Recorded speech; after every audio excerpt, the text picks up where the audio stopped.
We've been trained to cope instead of thrive. At some point, a lot of us become really, really good at surviving situations we're not meant to stay in, not because it's better for us, but because it's better for everyone else around us. And the tricky part is coping can feel like progress, it can feel like problem solving. So, we often don't need more boundaries or more self care. Sometimes you need to make a decision and move on because coping and changing are not the same thing.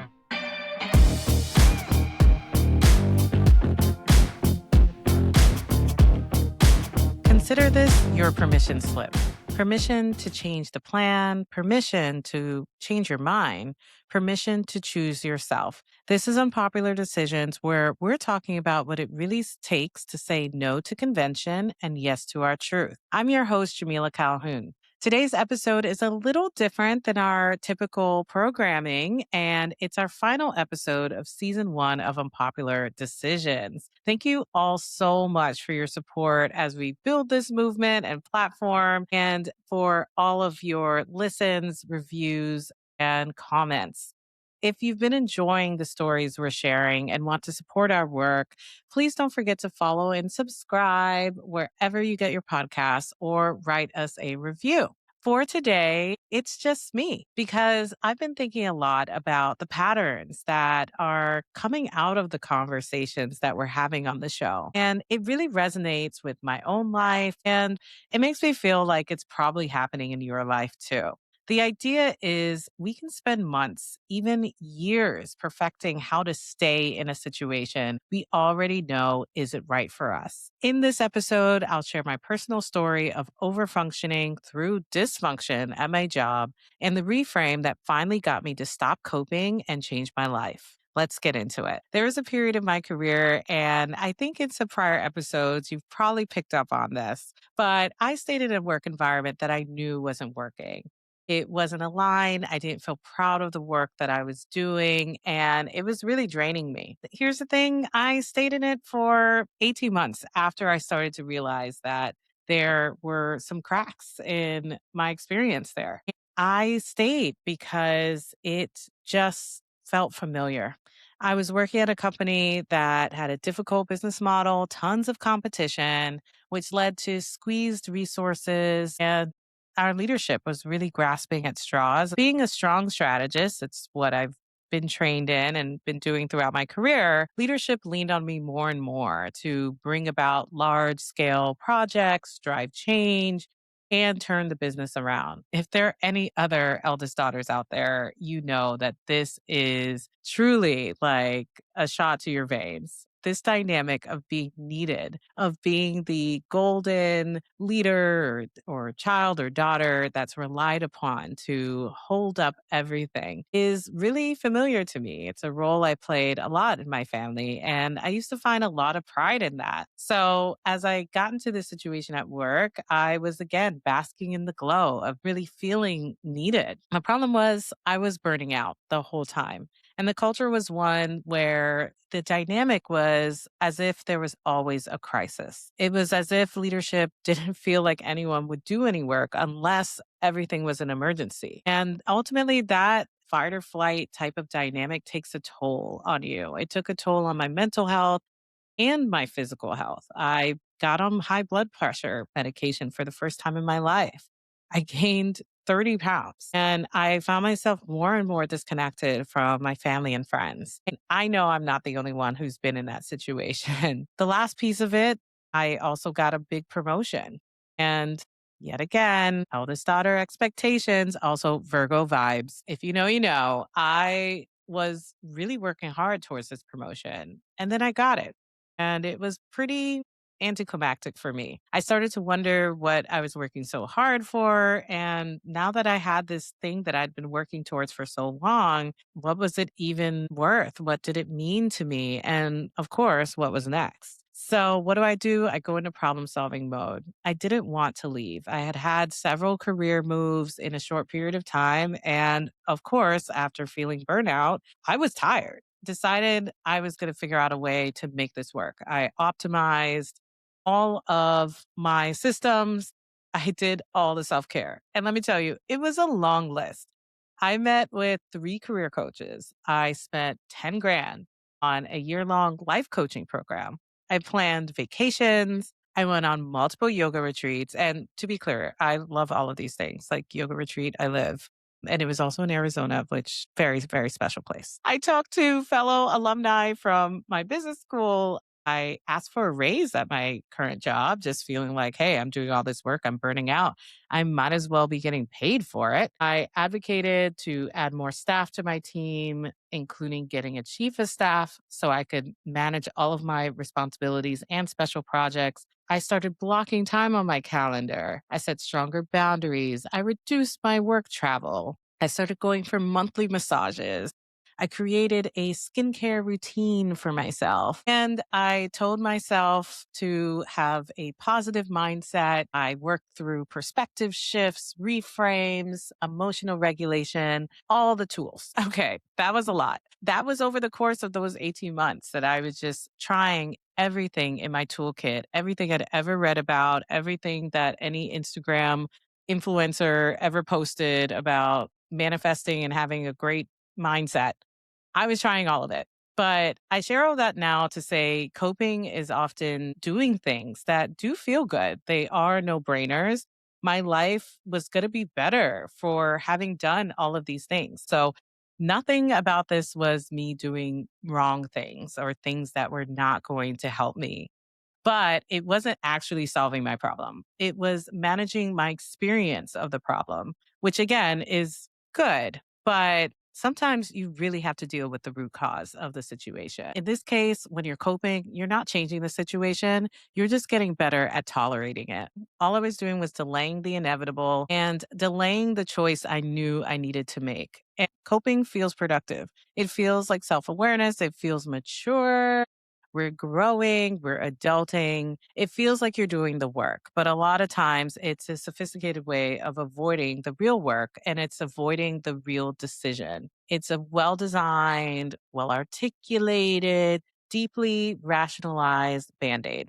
This is something that actually came up in a recent conversation I had on the show with Shannon. Shannon and I talked about how mindfulness and wellness practices, things that are supposed to support us, are often used in corporate environments to make us better soldiers who are able to endure more and overall become more resilient to dysfunction. And I'm not anti mindfulness, but the way that she framed it, having been someone who's worked in corporate environments as a mindfulness coach, made me realize that sometimes those programs and band-aids are actually just helping corporations continue to put us in environments and situations that are unhealthy. So let's replay that clip. It's actually something that has not been shared yet in our regular episode that already came out.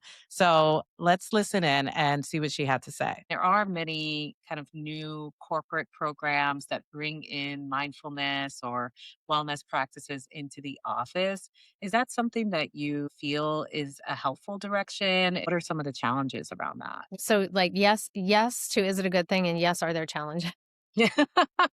Yes, it's a wonderful thing for a workplace to acknowledge its employees as people who benefit from opportunities and resources to care for themselves. Especially during COVID, I was doing lots of yoga and meditation on Zoom for companies. All of a sudden, companies were like, "Oh, our employees are people and we should offer stuff to help them through this difficult time." And a lot of that kind of went away when people were back in the office. Like, oh, well, we assume you can go do that stuff for yourself now. And I think that that kind of speaks to the level of commitment that some companies actually have around this stuff.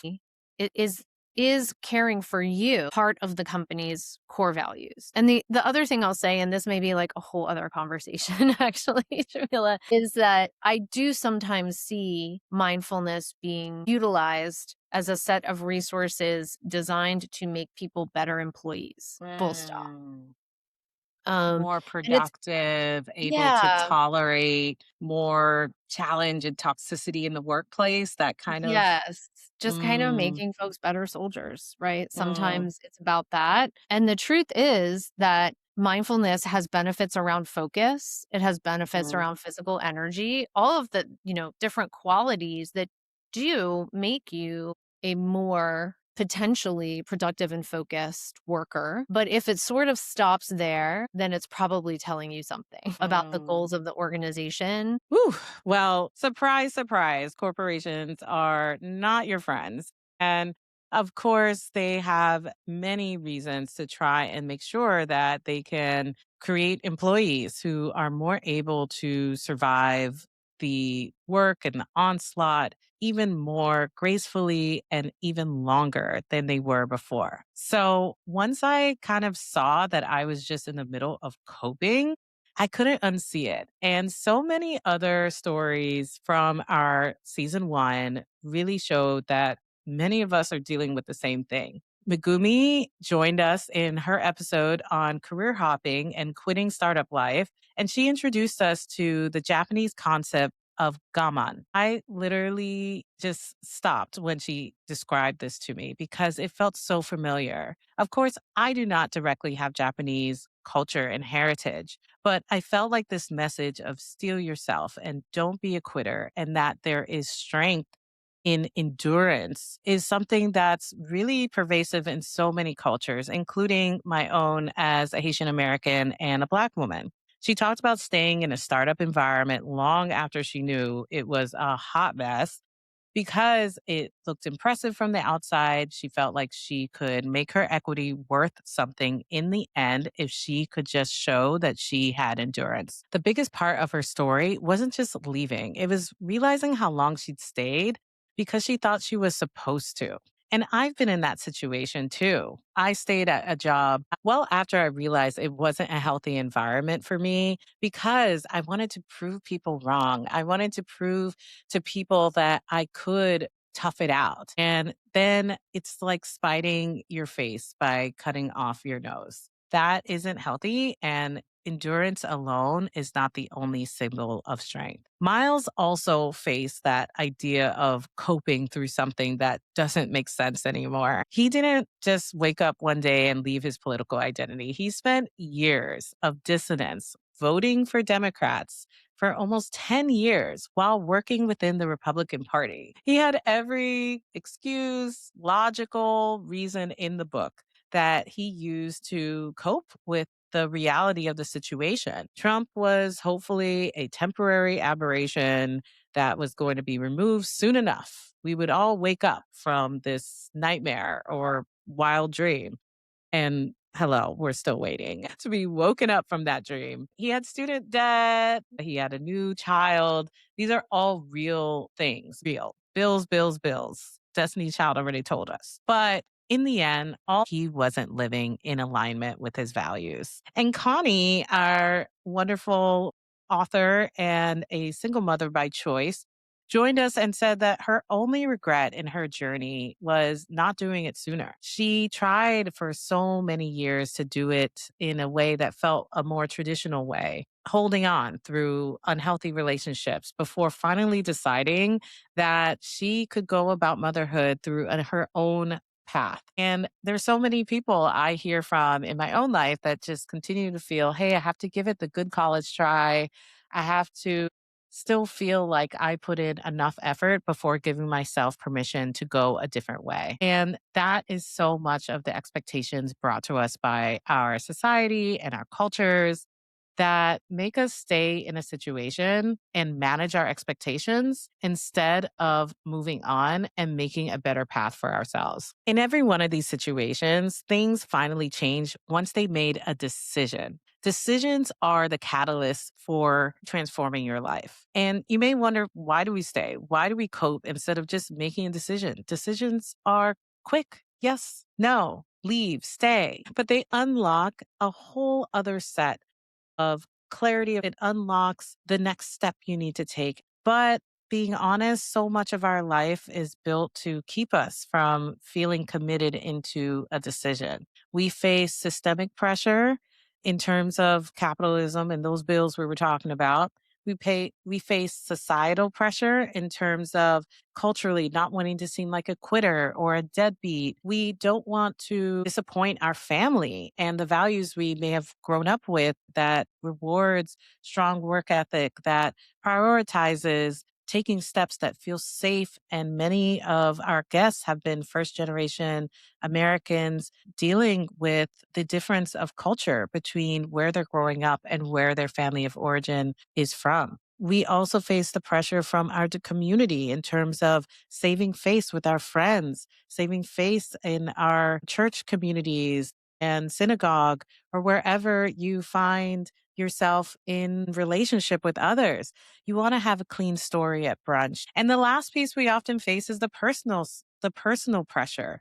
Javon shared with us her moment of imposter syndrome. And the fact that she was stepping into a new identity was really disruptive to her own sense of where she belonged with her friends and community.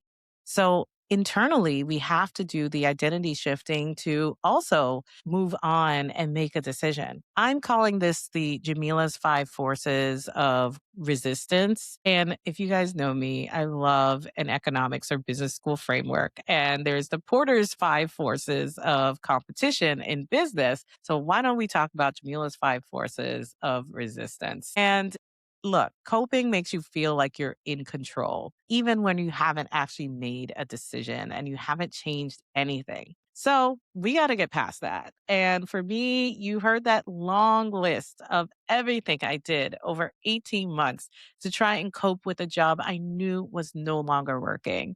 Eventually, I basically had to face a question that made me very uncomfortable. And I've shared this before. It was the question of, am I more afraid of regrets or consequences? And I heard this said differently recently. There's another great account on Instagram called Philosophy Minis, and it's really short examples of philosophers' key theses and their key points. And on the account, they were sharing the philosophy from Kierkegaard, who basically says that no matter what you do, you get married or don't get married, you go to a new job or you stay in the current job, you're always going to have some regrets. You're going to always feel a sense of what if, because there's so many different alternate lives and paths that we could have ended up on. And so he asked the question, what is the regret you can most live with? Which version of you really is going to be able to be most at peace is the question. For me, that forced a lot of clarity. All of a sudden, I wasn't thinking about all of the different ways that I could cope with the situation. I needed to reframe into what type of life I actually wanted to live. Another thing that came to me was the fact that I wasn't appreciating the opportunity cost of staying and coping. Again, I lost 18 months of my life to being stressed, to having my health not going the way that I wanted it to go, to not having the relationships at the depth and connection that I really wanted. That was 18 months I could have spent finding another role. That was 18 months I could have spent getting back in shape. That was 18 months I could have spent connecting with my family and friends and so many other things. So the problem we have is when we're trying to cope with something, opportunity costs can be very expensive. Time is our most valuable resource. So if you are living in a life that you've already outgrown, the longer you stay, the harder it becomes to leave and the higher the cost of your time. I remember one of my first career breaks was really inspired by this aspect directly. I was unhappy at a company, a different one. Look, at some point we will break down all of Jameelah's career breaks, but they had great benefits at this company, a ton of internal mobility. So people who we would complain together and chit chat in the cafeteria about, oh, we can't wait to get out of here. And yet, year after year, I saw these people taking new roles, enjoying the benefits, getting comfortable. And I realized that if I was not intentional, if I wasn't careful, I was going to end up being one of those people. One of those people that went from complainers to lifers so quickly. And you always wonder, how does that even happen? It happens because they become addicted to coping.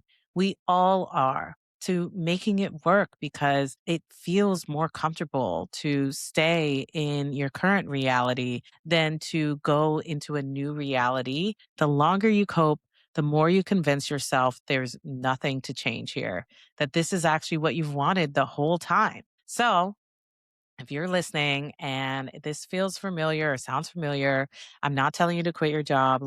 This economy, it's tough out here. But I will say to ask yourself, what are you coping with?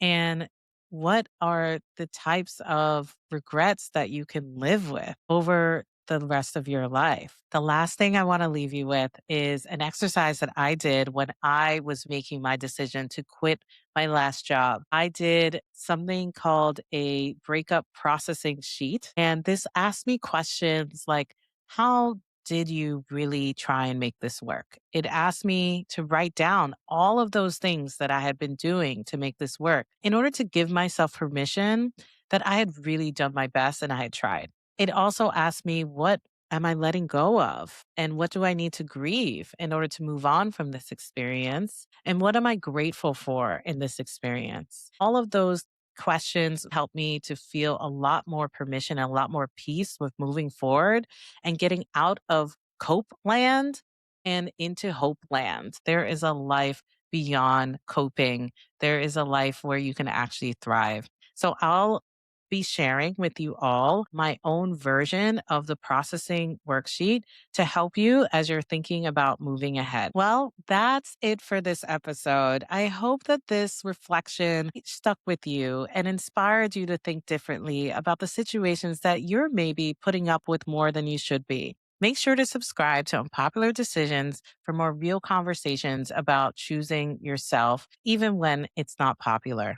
I would love if you would share this episode with someone who might need it right now. This is our last official episode of season one. We've hit over 900 downloads and 10,000 views on YouTube, thanks to you guys. So I really want to thank you again for your support and for believing in the stories and the movement that we are building here. And for next season, we're going to be continuing to bring you even more stories of bold transformations, from teen motherhood and a woman's right to choose to surviving layoffs, lawsuits, and reinventing your career after 40. We'll be back with full episodes in May. Until then, stay tuned for bonus content and replays. We're on a mission to spark 1 million courageous life choices, and it all starts today.